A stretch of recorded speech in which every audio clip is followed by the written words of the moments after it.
these last few weeks, India has passed through a terrible tragedy at Pulwama and then a muscular response at Balakot. Let me ask you, Mr. Chidambaram, how do you assess both the medium and long-term impact of the events that have unfolded over the last few weeks and what they mean for the India-Pakistan relationship?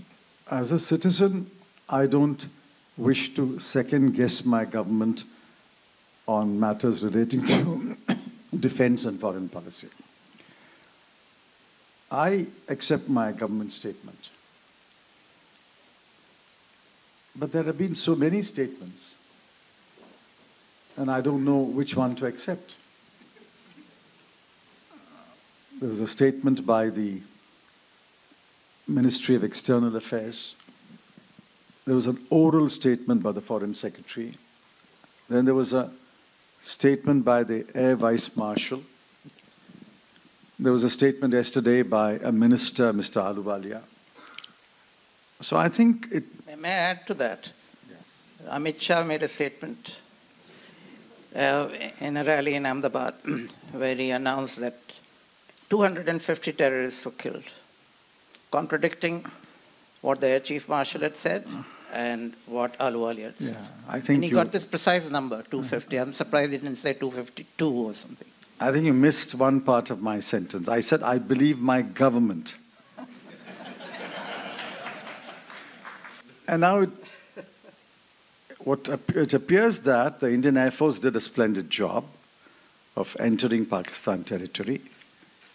It appears that the Pakistan Air Force tried to enter Indian territory the day after, and they were chased away. In the bargain, we lost one aircraft. The government says that there's evidence that Pakistan lost one aircraft. But I don't think this is a solution to the problem. The core of the problem is Kashmir. And we seem to forget that the terrorist attack on the CRPF convoy in Kashmir was a trigger of all these events.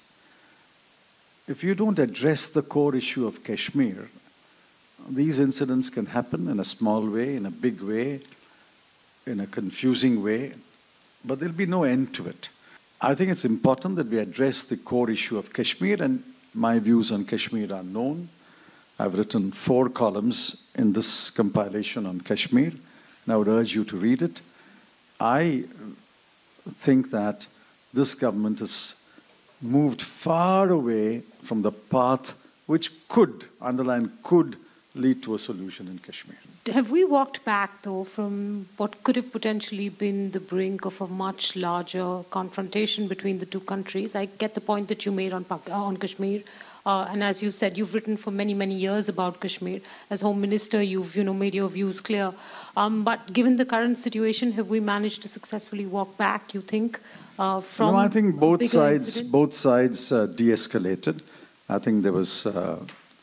other countries prevailed upon both sides to de-escalate. To the extent that both sides de-escalated, I must congratulate our government.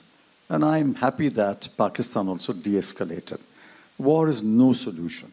I have one final question on this.